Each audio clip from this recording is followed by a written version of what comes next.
Fir'aun ini di zaman Musa alaihissalam. 10 tahun Nabi Musa alaihissalam dakwahin, wahai Fir'aun, wahai Fir'aun, wahai Fir'aun, kau manusia biasa, kenapa kau ngaku Tuhan?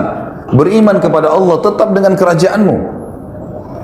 Nabi-nabi ini kalau datang, dia berdakwah, dia bukan mau ambil kerajaannya orang, enggak.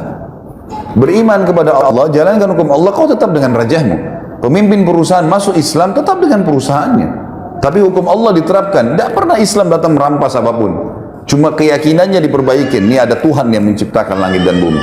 Dan ingat, tetap kita berputar di poin yang penting nanti adalah di mana Tuhan kita Allah, kenapa tidak kelihatan dan bagaimana berhubungan dengannya. Ini pertanyaan puncak nantinya. Ini semua saya datangkan untuk mendongkrak pemahaman ke situ. Maka yang terjadi Bapak Ibu sekalian, Fir'aun ini didakwai 10 tahun oleh Nabi Musa alaihissalam. Setiap hari didakwain, tetap menolak. Saya simpulkan di akhir hidup Fir'aun, pada saat dia mau meninggal, ada 3 kejadian besar merupakan tanda-tanda paling besar dari Allah SWT kepada Fir'aun. Tapi subhanallah, tekak, keras kepala, nggak mau masuk Islam, nggak mau beriman pada risalah Nabi Musa alaihissalam, maka Allah tenggelamkan sekalian. Kejadian yang memuncak adalah yang pertama, waktu Fir'aun lihat Musa alaihissalam terus mendakwai, setiap hari bertambah pengikutnya, maka dia bilang, hai Musa, saya yakin kau penyihir. Musa udah bilang, saya bukan penyihir. Tongkatmu bisa berubah jadi ular, ini mukjizat dari Allah. Tanganmu bisa mengeluarkan cahaya, karena Musa alaihissalam kalau tarik dari bawah ketiaknya, tangan kanannya keluar cahaya terang sampai silau, matanya Fir'aun bisa melihat. Tetap dia bilang itu sihir. Sebagai bukti sihir, saya akan tantang kamu dengan penyihir-penyihir saya. Baik, kalau Musa mengatakan kalau itu yang kau ambil putusan, silahkan, gitu kan? Iklankanlah di seluruh wilayah Afrika, seluruh Eropa, wilayah kekuasaannya, panggil semua penyihir yang merasa punya ilmunya paling hebat, datang. Fir'aun undang. Fir'aun sudah dianggap Tuhan, datang semua dan boleh minta imbalan apa saja. Terkumpul dalam beberapa riwayat, ada yang mengatakan 1000 penyihir, ada yang mengatakan 10.000 penyihir. Kita ambil jumlah terbesar lah, 10.000 penyihir datang. Semua mengaku hebat. Begitu mereka ketemu sama Fir'aun, sebelumnya Fir'aun sempat tanya Musa, wahai Musa, kapan nih pertandingan kita, kapan nih antara kamu dengan penyihir-penyihir saya? Musa alaihissalam tahu ada satu hari dulu, di zaman itu namanya hari zina, Yaumuz Zina, dalam Al-Quran dikatakan. Hari zina ini Bapak Ibu sekalian adalah hari di mana Fir'aun keluarkan singgasananya di depan halaman istananya, lalu orang-orang pada datang menyembah dia, semua yang nyembah dikasih apa yang dia minta. Seperti itulah, sama dengan Namrud, mirip. Tapi ini ada hari memang ditetapkan setiap bulan. Hari itu dikenal dengan hari zina, gitu kan? Bukan perzinahan ya, tapi zina ini bahasa Arab dalam makna lain artinya perhiasan. Karena Fir'aun mengeluarkan singgasananya penuh dengan perhiasan-perhiasan emas, kemewahan yang luar biasa supaya memukau dan orang makin yakin dia Tuhan. Kata Musa, hari zina saya akan tantang kamu hai Fir'aun. Pada saat kau lagi dianggap Tuhan itu, gitu. Baik, Fir'aun dengan sombongnya mengatakan baik. Kumpul semua orang, dan pada saat itu memang lagi berkumpul banyak orang. Beberapa athar menyebutkan sampai puluhan ribu orang berkumpul, kumpul semua orang. Lalu datanglah penyihir-penyihir ini lalu berkata kepada Fir'aun, wahai Fir'aun, apa balasan kami nih kalau kami menang? Kata Fir'aun, apa saja yang kalian minta, dan kalian akan menjadi orang-orang pendekat saya, dia menjadi penasihat-penasihat saya, mau apa saja bisa dapat. Lalu kata mereka, mana lawan kami? Kata Fir'aun, itu sana 2 orang, Musa dan Harun. Mereka bilang, cuma 2 orang itu yang kita lawan. Penyihir-penyihir dengan sombongnya menantang, cuma 2 orang, lalu untuk apa semua penyihir ini? Kata Fir'aun, bunuh dulu dia, hilangkan orang ini, baru kau bisa dapat. Tidak usah anggap remeh. Baik, semua penyihir-penyihir ini sepakat kumpul. Kita nggak usah lama-lama nih, mumpung lagi ditawarkan jabatan yang tinggi, keluarin ilmu pamungkas kita saja. Ilmu tertinggi dalam ilmu sihir adalah ilmu mengubah benda yang tadinya tidak bergerak jadi bergerak, atau berubah dari wujud yang dari wujud aslinya berubah ke wujud yang lain, gitu kan? Seperti misalnya tali berubah jadi ular, pohon kesannya bergerak, tidak ada suara tiba-tiba kesannya ada suara, dan seterusnya. Seperti itulah untuk menakut-nakuti orang, karena kalau seseorang tidak takut maka tidak akan berpengaruh semua itu. Syaitannya nggak bisa buat apa-apa. Lihat tuh para penyihir-penyihir sekarang, kalau mereka mau menghipnotis orang, gitu kan, di TV, menepuk orang supaya bisa buat seperti yang dia mau. Sistem penyihir yang dilakukan, harus orang-orang itu dulu dikuasai sama dia, minimal takut, minimal percaya, baru bisa. Kalau tidak percaya atau tidak takut, disuruh turun dari panggung, nggak bisa, dianggap nggak bisa, karena ini nggak bisa dipengaruhi oleh syaitan, gitu kan. Orang kalau punya keyakinan kuat tidak bisa, gitu. Maka akhirnya penyihir-penyihir ini pun berkata, kita keluarin pamungkas ilmu bang. Apa itu? Tali-tali diubah jadi ular. 10.000 orang semua ini pegang tali, kemudian mereka lempar untuk dijadikan sebagai ular yang bergerak. Pertamanya mereka bilang pada Musa, wahai Musa, kamukah yang nunjukkan kemahiranmu dulu atau kami duluan? Kata Musa, silahkan duluan, lihatkan saja. Maka mereka pun akhirnya, kata Allah, mengubah tali-tali mereka, yukhayyalu min sihrihim annaha tas'a, mengubah dengan sihir mereka seakan-akan tali itu bergerak, berubah jadi ular dan bergerak. Maka semua orang bersorak-sorak waktu itu. Luar biasa ini kejadiannya, dan banyak puluhan ribu orang menyaksikan. Fir'aun pun dengan banggahnya duduk di singgasananya melihat kejadian tersebut. Nah, ini sudah luar biasa, 10.000 lawan 2 orang nggak mungkin. Sempat Nabi Musa alaihissalam dalam Al-Quran dikatakan fa'aujasa fi nafsi khifatan Musa. Musa alaihissalam sempat takut sejenak, sebentar, ragu nih. Lalu Jibril datang mengatakan, kulna la takhaf, kami berkata kepadanya, jangan kau takut, innaka antal a'la, kau pasti menang. Wa alqi ma fi yaminika talqafu ma sana'u innama sana'u kaidu sahir wa la yuflihu sahiru haitsu ata. Yang mereka lempar yang di tangan kananmu tongkat tuh di lapangan yang sedang ada pertandingan, gitu kan? Maka pasti akan membatalkan semua sihir-sihir mereka. Karena yang mereka lakukan adalah perilaku sihir, dan sihir tidak akan pernah bisa menang dari arah manapun dengan ayat Allah. Tidak mungkin bisa menang, gitu kan? Musa alaihissalam masuk, lempar tongkatnya. Ada alasan di sini. Kenapa Al-Quran menceritakan kepada kita, tiba-tiba waktu tongkat Musa AS dilempar dan jadi ular, seluruh penyihir tersebut sujud dan berkata, kami beriman kepada Tuhannya Musa dan Harun. Apa rahasianya itu? Karena ternyata penyihir-penyihir ini tahu, tali yang mereka lempar jadi ular tidak bisa menyerang. Jadi kalau kita pun mengatakan Bismillah atau A'udzubillah, bisa kembali kepada wujud aslinya. Batal tuh, setan yang menghiasinya hilang. Maka mereka tahu betul itu sihir. Musa alaihissalam lempar tongkatnya, berubah jadi ular besar. Mereka ular kecil, ini ular besar. Dan ularnya Musa alaihissalam jalan, lalu makan. Dimakanin satu-satu tuh ular mereka. Semua sampai ular terakhir, yang 10.000. Maka karena kejadian tersebut, kata Allah, fa'ulqiyas saharatu sujada. Semua penyihir sujud tiba-tiba. Qalu amanna bi Rabbi Musa wa Harun. Kami beriman kepada Tuhannya Musa dan Harun, gitu kan.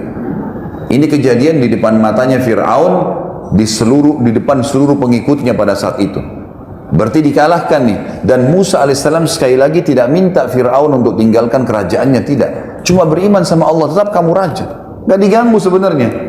Tapi tetap kejadian ini tidak membuat Fir'aun beriman.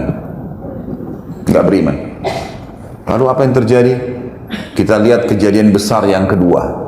Allah datangkan lagi. Ini saya bilang Bapak Ibu sekalian, kalau orang tidak gunakan akal fikirannya, hati nuraninya, sudah ada peringatan tidak dipegang, sudah ada peringatan, ya, sudah ada sampai kepada kita informasi untuk ibadah, tidak mau ibadah, maka nanti Allah datangkan peringatan lebih besar daripada itu. Kejadian kedua yang besar pada saat itu, berjalanlah kehidupan Fir'aun seperti biasa. Musa alaihissalam juga berdakwah. Lalu Allah timpahkan cobaan yang berat yang kedua kepada Fir'aun dan pengikutnya. Ditimpakan musim peceklik, kering, Mesir kering, gak ada air, sampai sungai Nil yang merupakan sumber kehidupan utama masyarakat Mesir habis airnya, habis kering, gak ada air. Fir'aun berusaha secara manusiawi, gitu kan, mendatangkan air, berikan tumbal. Ini sungai Nil ini sudah dilemparin sapi, lemparin kambing, lemparin anak gadis, tumbal, gak ada airnya. Lalu dia lakukan upaya yang terakhir, sudah bertahun, ini berjalan setahun atau 2 tahun, kata ulama berbeda pendapat, setahun atau 2 tahun terjadi musim peceklik yang panjang, tidak ada lagi air. Lalu Fir'aun melakukan upaya terakhirnya adalah membiayai prajurit-prajuritnya untuk pergi keluar Mesir. Di wilayah Afrika yang lain ada air, datangkan air. Tapi karena kemarau panjang, habis air. Dengan hikmah Allah, prajurit-prajurit yang jumlahnya ratusan ribuan orang pergi ambil air itu, mereka kehausan tengah jalan, mereka minum air itu. Sehingga tidak ada air. Terakhir sekali, Pengawalnya Fir'aun mengatakan, nih ya Fir'aun, air tinggal ini, segelas ini, nggak ada lagi. Ini habis anda minum, nggak ada lagi air, sudah habis. Sudah tidak ada lagi, upaya semua sudah dilakukan, tidak ada yang ditinggalkan, semua uang sudah dikeluarkan, tenaga sudah dikirimkan, tumbal-tumbal, kembang 7 warna sudah dilempar, segala macam, nggak ada manfaatnya. Fir'aun bilang, ini lucunya Tuhan bermusyawarah nih. Apa saran kalian? Mereka semua diam, tidak ada lagi. Apa yang mau dilakukan? Semua sudah dilakukan upaya maksimal, dan begini caranya Allah mengingatkan sebenarnya. Gitu kan? Terakhir ada satu orang penasihatnya bilang, begini Fir'aun, ada satu yang belum anda lakukan, tinggal satu ini, nggak ada lagi sudah. Fir'aun dengan semangat, apa itu? Anda belum minta kepada Tuhannya Musa. Tinggal itu tuh yang belum. Yang lain semua sudah kita usahakan. Maka dengan semangat dia mengatakan, baiklah, panggil Musa. Dengan hikmah Allah, Musa alaihissalam dengan orang-orang beriman ini tinggal di satu lokasi, gitu kan? Di wilayah Mesir juga, di pinggiran Mesir, ada sumur, airnya banyak. Jadi orang beriman subur saja, nggak ada masalah. Dan Fir'aun tidak tahu kalau ada subur di situ. Musa alaihissalam hidup makmur, nggak ada masalah. Datang Musa alaihissalam ke istana. Fir'aun tidak mau tunjukin ya kelemahannya. Lalu dia bilang, wahai Musa, kau mengaku punya Tuhan yang bisa mampu mengerjakan apa saja. Bukan begitu? Kata Musa, iya benar. Baik, sekarang kau tahu Mesir lagi ditimpa paceklik, panas. Sungai Nil pun habis airnya. Ini masyarakat kehabisan air. Kalau Tuhanmu bisa turunkan hujan dari langit, maka saya akan beriman. Musa alaihissalam senyum berkata, wahai Fir'aun, betul yang kau ucapkan ini? Kalau Allah Tuhanku, diulangi begini, Tuhanku dan Tuhanmu Allah menurunkan air dari langit dan hilang nih masalah di Mesir, kau akan beriman? Kata Fir'aun, kalau Tuhanmu turunkan hujan dari langit yang saya tidak bisa lakukan, tentu saja. Dan ini jadi saksi semua nih. Orang-orang dayang-dayangnya, Perdana Menterinya, semuanya jadi saksi semua.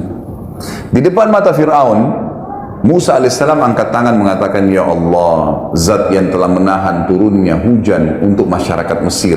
Jadi bahasanya jelas, ini yang menahan hujan kamu ya Allah, gitu kan?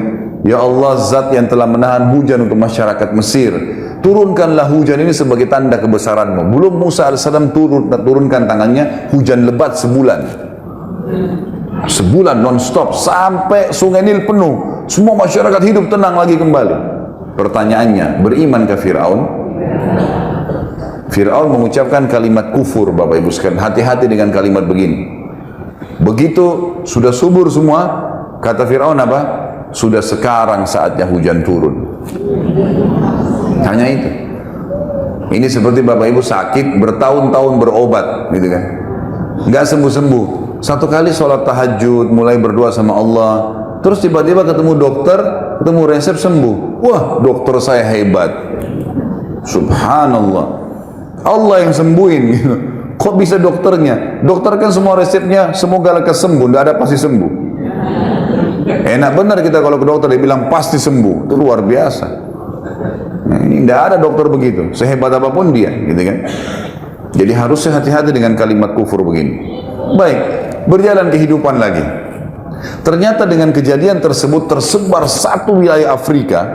Kalau Fir'aun yang kita akui sebagai Tuhan juga minta tolong sama Tuhannya Musa. Berarti Tuhannya Musa lebih hebat tuh. Banyak orang beriman kepada Musa alaihissalam, beriman kepada Allah. Fir'aun melihat komunitasnya dia makin kecil, tinggal yang di sekitar kerajaan. Yang lainnya ini kena tampiasan dakwanya Musa alaihissalam. Tidak juga mau beriman, padahal Musa tidak minta kerajaannya. Musa bukan datang mau merebut kerajaannya nih, didakwahin baik-baik, cuma beriman kamu tetap dengan kerajaanmu, silahkan dengan kekayaanmu, dengan pakaian mewahmu, silahkan. Tapi hukum Allah berlaku. Nggak mau. Akhirnya dia kerahkan, ada pasukan khususnya Fir'aun. Kalau kita mungkin Kopassus khusus. Fir'aun tidak pakai kecuali dalam keadaan darurat. Dikeluarkan pasukan tersebut, ditambah dengan seluruh pasukan perangnya. Kata Fir'aun, sekarang saya akan bunuh Musa. Jadi bukan beriman, malah mau bunuh Musa. Musa alaihissalam begitu dengar Fir'aun keluar dengan pasukannya manusiawi, dia pergi. Musa alaihissalam pergi, lari terus dikejar oleh ini ribuan pasukan, gitu kan? Puluhan ribu orang pasukan perang dengan pedangnya, dengan perisainya, siap perang. Mengejar Musa AS dengan Bani Israel. Dikatakan dalam riwayat ada 12 suku Bani Israel. Jumlahnya ratusan orang saja, nggak banyak gitu. Yang ikut sama Musa, banyak orang beriman, tapi yang ikut lari itu tidak banyak, gitu kan? Maka larilah Musa alaihissalam sampai tiba di tepi Laut Merah. Di depan Laut Merah, di belakang pasukan Fir'aun yang beringas sudah siap membantai mereka. Bayangkan kalau kita di posisi Musa alaihissalam dengan pengikutnya, sudah takut mengikutnya, ini nggak ada senjata, mereka rata-rata pengembala kambing, pegang kayu, bawa panci masaknya, nggak ada sesuatu yang dijadikan senjata. Maka dalam Al-Quran diceritakan pengikut Musa sempat mengatakan, ya Musa, inna mudrakun, kita sudah terjangkau nih, kita akan dibantai nih. Dari sisi yang lain, Fir'aun pun berkata, waktu pasukannya sudah mengepung ya, jadi puluhan ribu orang mengepung, seperti ibaratnya di tengah-tengah ujung meja ini Musa AS dengan kelompoknya ini sudah merumun semua nih. Di belakang Musa AS Laut Merah. Kata Fir'aun, mana Musa? Tuh sana di depan, kata prajurit-prajuritnya. Allah menceritakan dari lisan Fir'aun, dia mengatakan innahum lasyirzimatun qalilun. Oh cuman itu, gitu loh bahasanya. Sekecil itu jumlahnya, bantai aja. Dihabisin aja Musa AS. Karena dia sudah yakin dia menang, gitu kan? Dia sudah yakin ini nggak mungkin pasukan sebesar ini kalah, gitu kan? Nggak mungkin. Apalagi lawan pengembala kambing dengan baju biasa, pakai tongkat, ini pakai pedang, pakai perisai, pasukan lengkap untuk berperang. Maka kata Musa alaihissalam kepada pengikutnya, kalla inna ma'iya rabbi sayahdin. Nggak mungkin, Tuhan saya akan berikan petunjuk. Maka Jibril datang satu instruksi, tidak lebih dari itu. Musa, cambukkan tongkatmu di mulut atau di bibir dari Laut Merah. Itu saja. Tidak ada yang lain. Nggak ada informasi nanti laut akan terbelah, nggak ada. Musa alaihissalam orang beriman. Ini contohnya Bapak Ibu sekalian. Jadi orang beriman itu patuh.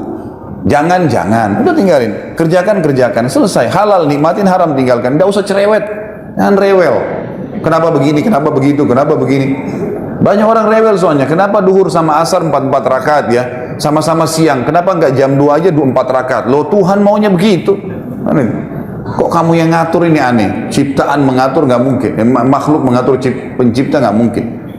Maka terjadi seperti itu. Musa alaihissalam dan para nabi-nabi memberikan pelajaran kepada kita. Ibrahim tadi disuruh berdiri saja, nggak buat apa-apa, lakukan. Disuruh sembeli anaknya, sembeli. Pas mau sembeli nggak jadi, Allah selamatkan, gitu kan? Seperti itulah.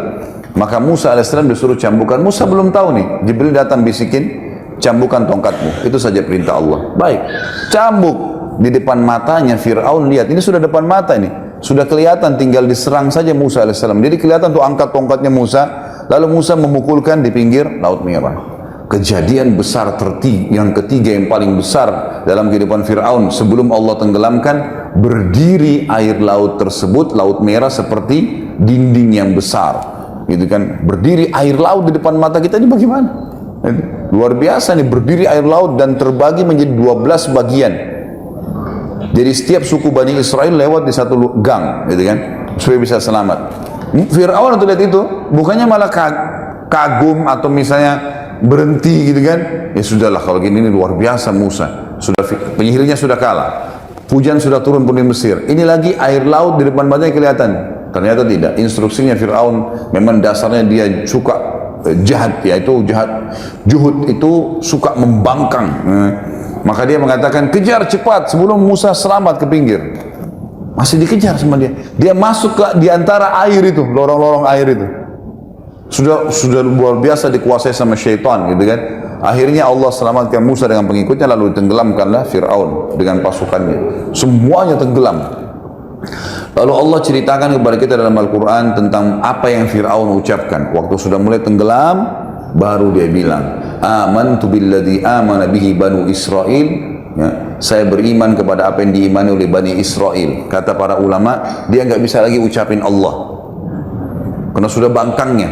Saya mau beriman, gitu kan? Kata Allah, al-ana, sekarang, waqad kunta minal mufsidin, sebelumnya kau menjadi perusak di muka bumi, gitu kan? Gimana caranya? Hari ini kami akan selamatkan badanmu sebagai tanda-tanda kebesaran untuk orang-orang yang datang setelahmu. Sampai sekarang di museum di Kairo bisa dilihat muminya Fir'aun, masih ada. Jelas ada fisiknya, inilah orang yang membangkang kepada Allah. Seperti itu. Maka habislah kehidupan Fir'aun yang penuh dengan kerajaan, kekayaan, kelebihan fisik, pasukan yang kuat, hanya karena kufur kepada Allah.